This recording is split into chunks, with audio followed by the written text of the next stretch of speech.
This is The Water Table. A chance to hear the agricultural side of these issues. A place for people to go find information and education. Water management is just going to become even more critical into the future. How misunderstood what we do is. I would encourage people to open their minds and listen to this dialogue.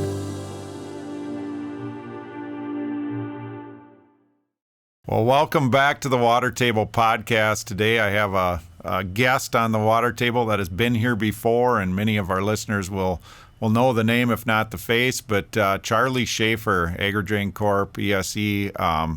Charlie was just inducted into the International Drainage Hall of Fame back in last fall in Des Moines.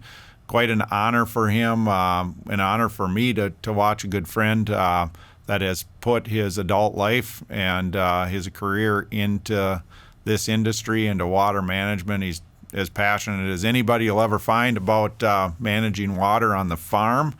And just thought it was time to get Charlie back because he's a wealth of knowledge around what we do on the farm when it comes to managing our water and what's happening politically. He's pretty connected and opportunities for us. So welcome back to the podcast, Charlie. Thanks for joining us.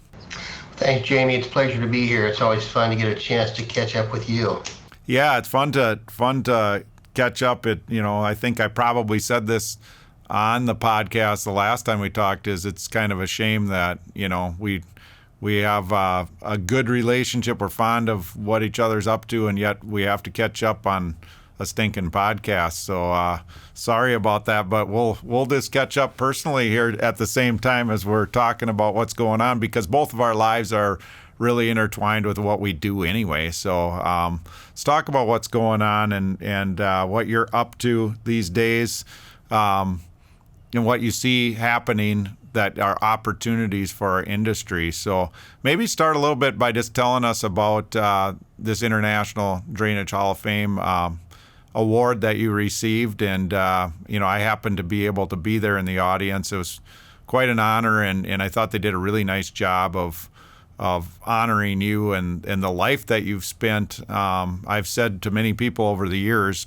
not because of that, but how somebody can stay as passionate as Charlie does around outlets and water on the farm is, that's because really where it all comes from. And then that there's tentacles all over because of that, but it's pretty impressive. And so for you to get that award, I was really pleased that they chose you. But talk a little bit about that and how that felt and what that meant to you, and maybe how that came about. Well, I would. It was certainly a huge honor. I received an email from Vinayak from OSU, and I opened it up and I thought, my gosh, I was nominated for the International Drainage Hall of Fame. What an amazing honor. And then I read further down through the email and realized I was actually accepted into the Hall of Fame. And it really was kind of surreal, because you think about like Dr. Jim Faust and Norm Fauzi and Wayne Skaggs and these guys, Bob Evans, all these great people who have devoted their lives and really worked on the forefront of the research and education side of the thing. So it was quite a surprise, but I really thought of it more as an honor for our efforts in the industry to kind of build out and develop a real partnership with these land grants and USDA and EPA folks to work through ADMC. I think it was something that was greatly appreciated, and again a big surprise. There's some giants out there who have done really remarkable work, and to a degree, I think it's our obligation as industry guys to take that knowledge base and that information and really build on it, put it into practice, because that's not what they do. They can demonstrate and they can quantify results and talk about best management practices and things, but ultimately it's the industry's responsibility then, I think, to take that information forward to the landowners and the producers and really put it in place, put it in action, and work through the adoption phase of it, and whether it's product development to make things work, or practice development to try to figure out how to put it into a systems approach on the farm.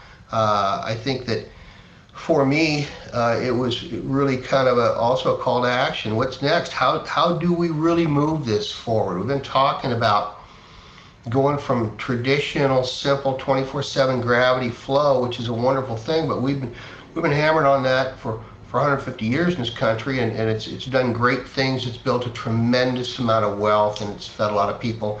But where do we really go next? How do we take that information and knowledge that those researchers have provided for us and built and take it out to the field and really make it benefit worldwide population, a growing worldwide population? Yeah, and I'm glad you framed that way, because for those listeners that maybe have heard your name but don't know you or aren't that close to the industry, I think it's important to know that. And Charlie Schafer is the bridge that has connected these research and development over to the practical side and putting it into practice. You're not the guy that's necessarily putting it into practice, but you're the bridge between that community and the rest of us in this drainage world over here that are working every day. And I don't think that was your intention, growing up and growing up in the industry, but you've always been curious ever since I've known you, just curious to do better and to understand what we're doing every day. And, we're out there working hard and doing this, but how can we do it better that actually makes a difference, and that the practices we're doing have impacts. And a lot of times, like you say, those researchers that's what they do. They research every day, and that's what they want to do.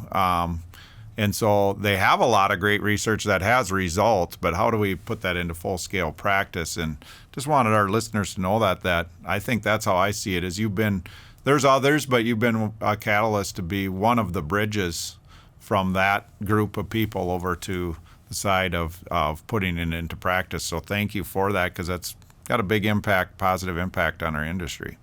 You're very kind. There's been lots and lots of players in that. I've grown up in a town of 750 people, and I've always kind of felt guilty that I wasn't on the volunteer fire department and didn't serve on the city council, because those are all critically important positions as well, and in that heartland and in those small communities. But for me, I was always kind of fascinated by the whole water management industry and how valuable, what a difference it could make. You're really lucky, I think, when a job kind of turns into a profession kind of takes hold and becomes a passion, so you really get to do that and truly enjoy it.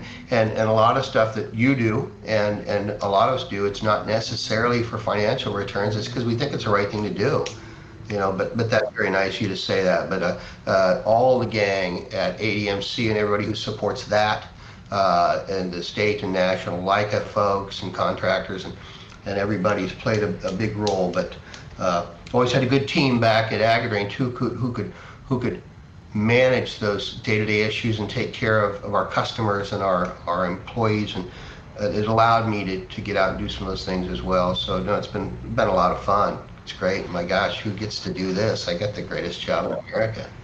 Well, I have to say I'm kind of glad, if I was a resident of Adair, Iowa, I would be kind of glad you weren't on that volunteer fire department. I mean, I think you would be heading to the fire and see a water management issue and just stop and see how you can fix it. So, yeah, you always see the silver lining, don't you, Jamie? I understand where you're coming from, but I think a lot of other people be like, I think you're doing what you're supposed to be doing, Charlie. So I'll be safe enough without you on the fire department. So, but I know that you've served on the CTIC, which is Conservation Technology Information Center. And I don't know if you currently are serving or not, but you're pretty involved there, and we're the former vice president and board member.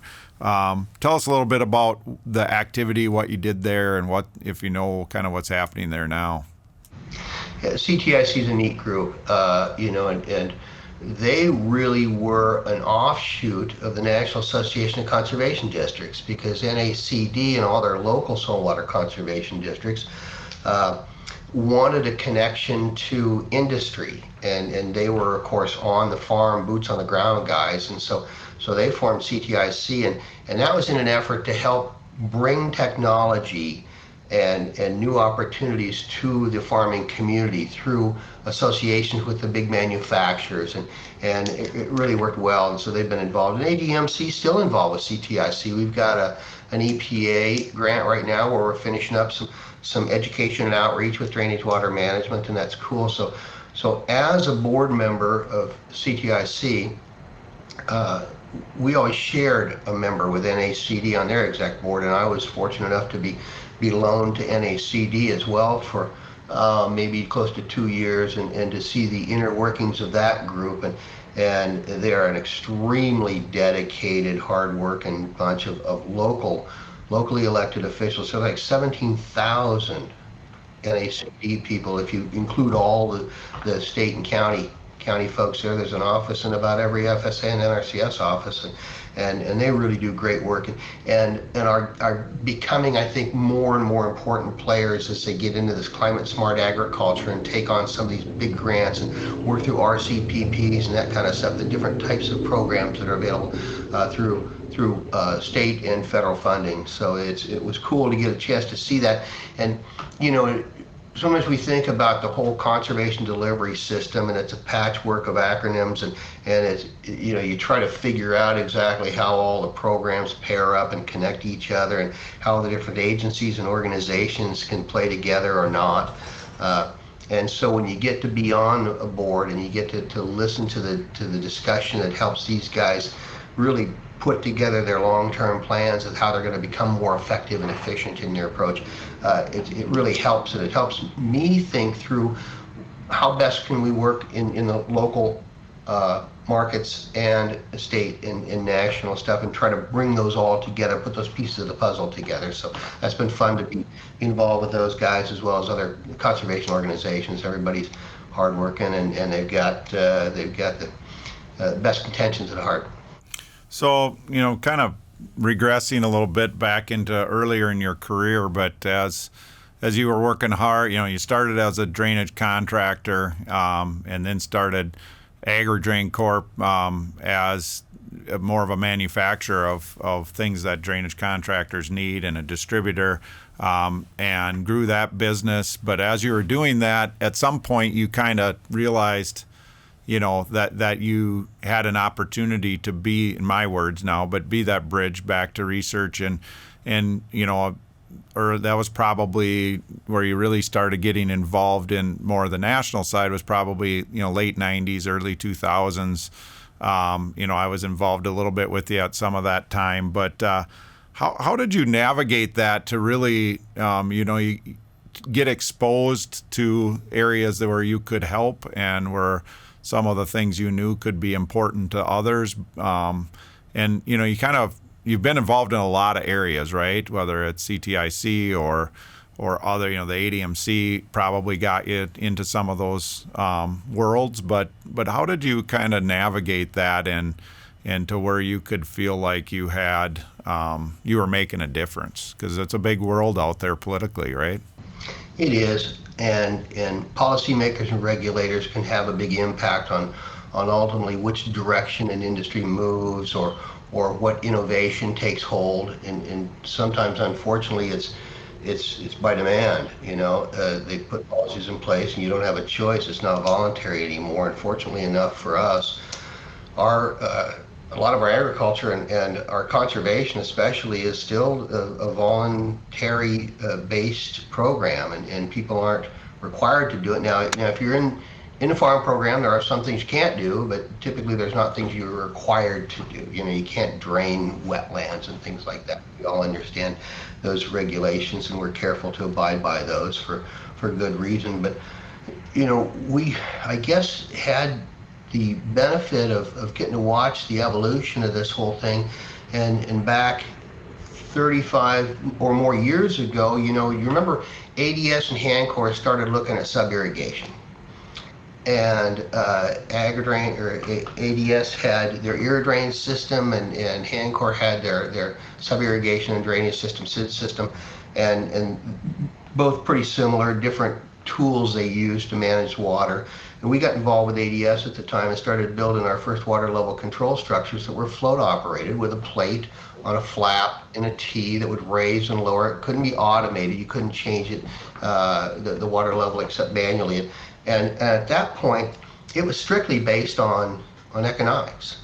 We were looking at increase yield and hold some water back and do some sub-irrigation, but there was no automation available for these folks. And so it truly was a manual exercise and took a lot of labor. And as long as a guy's farm was right here around, the house and the homestead and the barn, they could go out and do it. And they had a big family and stuff, that kind of worked. But the economics and the weather was different, and the environment was different politically.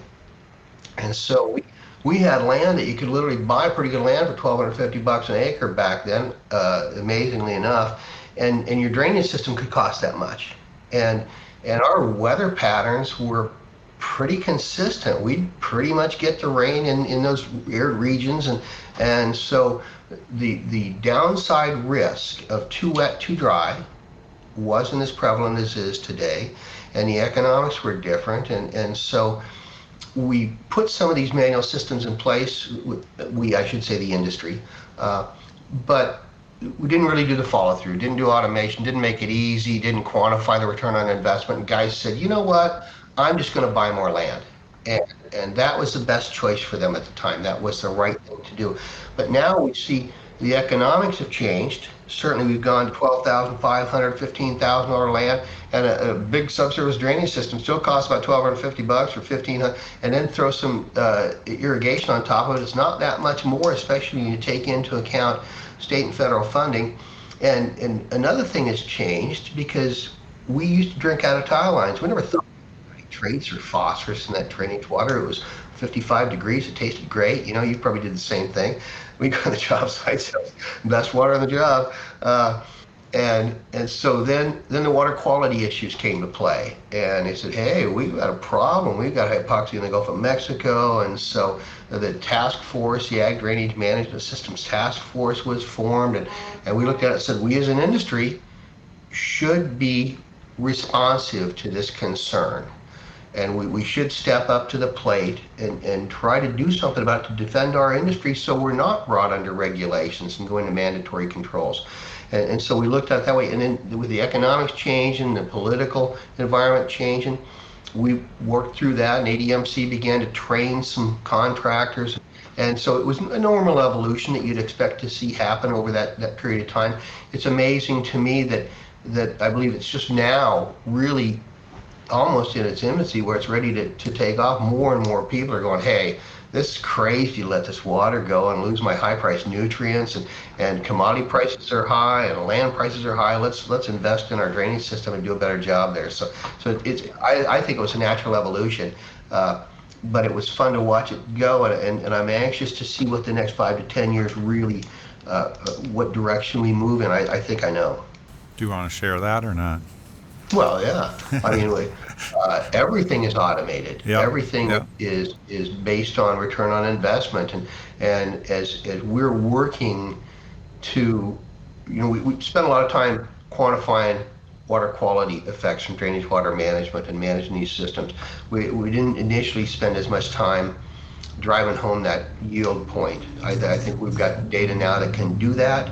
And producers are smart. If there's an opportunity for them to make that investment in a small increase, relatively small as a percentage in the cost of their land and their asset base, can go from maybe 3.5% to 4% cash on cash from maybe 4 to 5, 4 to 6, and 1 point over 4 is not 1% difference, it's 25% increase, and 2% on 4 is 50% increase, and they know that. And so when they can reduce their risk and increase the value of their asset base and increase their ROI, I think we're going to see a real evolution towards that. And a lot of these old systems we know they're undersized. They're 3/8 or less inch coefficient, and they need to be replaced. They're burnt out, man. And so now's the time. Look at the Des Moines Lobe itself, 10 million acres. It's prime. Yep. for upgrade. Yep. Yep. Interesting to think of it all that way, and you know, to talk about just land prices. I'd be remiss in what I do to not hit on that point a minute. Is, you know, you were doing this 35, 40 years ago when land was $1,200 an acre, and so was a drainage system. And today, you know, land has gone up 10, 15, you know, if you're in west Iowa, 20 times maybe, you know, and drainage system pretty close to the same.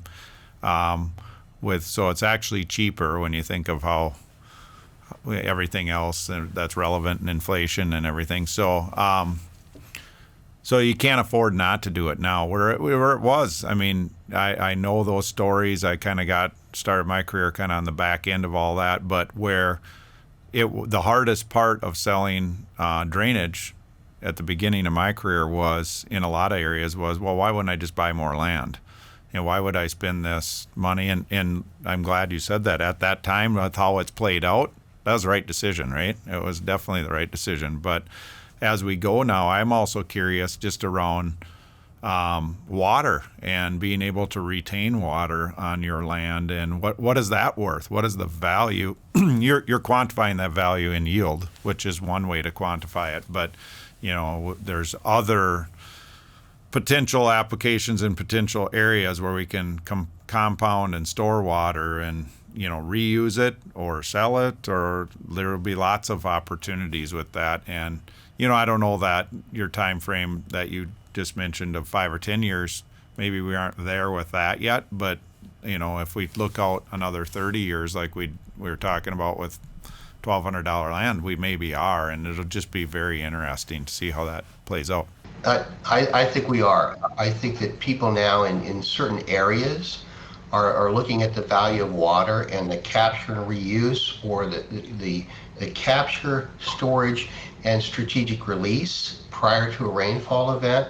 You start to look at flood mitigation and think about how we can manage water on farm, and maybe part of it in a county right away from a secondary road, and start to quantify acre feet. And if you could reverse the federal crop insurance payments to not just pay a guy if he gets flooded, but pay him if he's willing to flood. Yeah. That would be a big deal. Think about the potential. If a producer is willing on some of his lower performing land to store water, and pretty easy to take a topographic map and measure the depth, quantify acre feet, and then if he releases based on either a preset schedule or a required hold time. You hear my dog in the background? I can, but I was going to make a comment about that in a minute, so you can just keep going. I figured you would. I might have to let her take a walk. She'll probably be okay. I just, you know, we got listeners that are watching us and listeners that are listening to us, and just want to make sure that the listeners that are listening knew, you know, that is not Char. I know he gets excited about all this stuff, but that's not him in the background there. So, not me. Can't like me for everything, Jamie. But no, water. You know, you can buy flood insurance. You can't buy nutrient insurance. Right. And think about the valuation there. We can automatically store. We're working on a project, our CPP project in Indiana and Illinois in the Kankakee River Basin.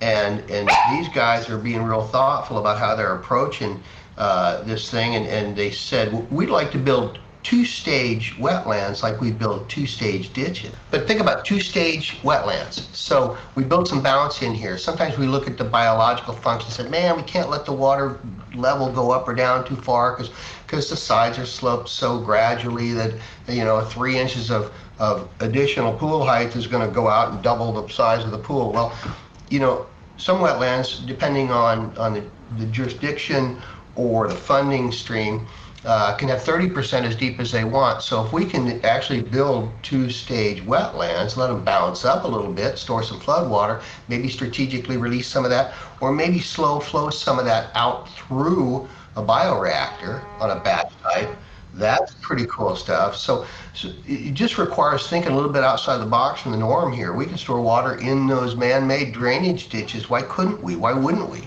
Yeah, You for know, sure, for sure. Yep. I'm interested. We're talking here now, and I don't know when for sure this episode is going to be released. So, well, we might know by the time this is released. But as I'm talking today up in Minnesota, we've had a ton of snow this year. We're in the top 10 all-time snowfalls. It's late March. We have a lot of snow on the ground. Not much melting yet. Every day that goes by, there's more of a chance that our melt is going to come fast, right? And yet we came into this year with all of our wetlands, our shallow lakes were very low because we were very dry last year. My personal opinion is, other than if we get some small localized flooding events, we're probably not going to get a whole lot of flooding events because we have all this storage available to us. And I just hope the public thinks about it that way and understands that, because I think a lot of people are starting to think, oh yeah, we're going to see a lot of water around and a lot of flooding. And my personal opinion is we probably won't, because the years we have had flooding, yes, we've had a late spring and a quick melt, but we've also had wetlands and shallow lakes that were full before it started. And I don't think we're going to see that. And I only say that because these are all opportunities for us as we go to two-stage wetlands and how we're going to utilize those and get these bounces and things like that that all help us in the end with water quality and how that's processed from wetland to stream to ditch to river, right? So Great points, and it's really kind of remarkable what a small percentage of the total flow you have to take off the top to reduce peak flow and dramatically reduce the damage associated with that flood event. Yep, and in a year like this, you can think of this in from the aspect of having controlled drainage in place too, and structures, but whether they're controlled or not, right now we had so much snow we didn't get a lot of frost, so those tile lines have been running ever since the ground was dry when we came into winter. So as soon as there got to be enough moisture in the ground, it started running sometime this winter, and they've been running all winter. So we have a lot of storage available just in our soil profile on those farms in which have pattern drainage or proper drainage done. And the farms that don't, they're probably saturated now. Yeah, you could have half an acre foot or more right there over thousands and literally millions of acres. Yeah, so it's pretty exciting to think about that. Think about the volume. So hopefully we can continue to educate. Part of what we're trying to do on the water table, part of what you do every day, but educate on how important this is, because these are complicated issues and systems in place.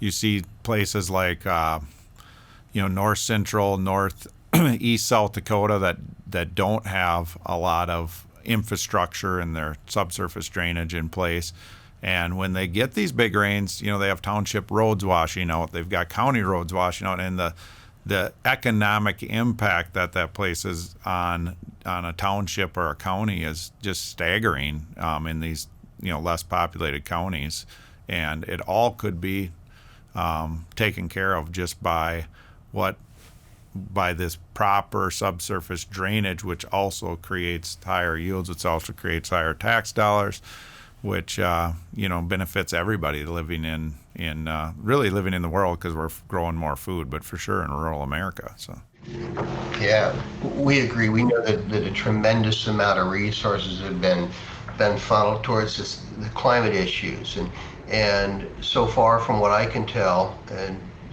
the bulk of it has been invested in trying to change the atmosphere and trying to change the weather patterns, and I guess that's okay if you have the confidence that you can actually make a difference there. Then maybe that's a good place to spend your money. But it is our money, and it's a limited amount.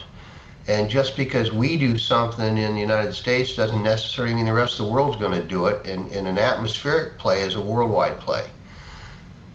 But we can safeguard our working ag land in Guthrie County, Iowa, and in Minnesota, and we can invest in that infrastructure, the structural practices that we know will make a difference to how those farm fields respond to conditions that are too wet or too dry, and the big anomalies that come more often than they certainly used to. So if I have a message for policymakers, it's, man, don't overlook structural practices. Don't overlook investment. This $19.5 billion over the next 4 or 5 years for NRCS going into climate smart ag. That's a cool thing as long as it goes into stuff that's still going to be there after 4 or 5 years. And it's going to actually make a difference for raising commodity crops and feeding folks. I think that's a critical issue, and if we overlook it, it's an opportunity lost. Yep, for sure. Well, good conversation, Charlie. I think, I'd just like to switch gears a little bit and what's on your mind? What do you want to talk about here as we're kind of wrapping up this conversation? I just think it's an exciting time in agriculture, and certainly water management is a critical component of agriculture, production agriculture. As we see specialty crops, we see high value, we think about sub-irrigation and more intensive water management through automation and remote monitoring and control. I just think it's fun. We're working in Florida right now on sub-irrigation projects. We're working with Ohio Water Development Authority and OSU out there to look at out in Ohio in conjunction with the H2 Ohio work to look at how we can really drive those returns on investments with automation compared to manual structures. That's all we really have to compare it to at this point. If we'd have started this whole quantification process earlier beyond just nutrients, which is important component, we'd have seen a more rapid pace for adoption, I believe. We're doing that now, and we're getting involved, and we've got guys like Isaac Ferry with Crop Tech doing real hard work to figure that stuff out. He's getting good at it, and so there's a lot of people pulling in the right direction. And I think that just this whole climate issue, if we approach it correctly and we bring common sense, affordable solutions that really make producers money and hold down the cost of commodity crops and food, we're going to be winners. And drainage won't be a bad industry anymore. We won't be the bad guys. We'll be good guys. Yep, for sure. Well, Charlie, thank you for joining us here on the Water Table and for all your insight. This has been something that we thought we could do this podcast just to inform people about what's happening in our industry.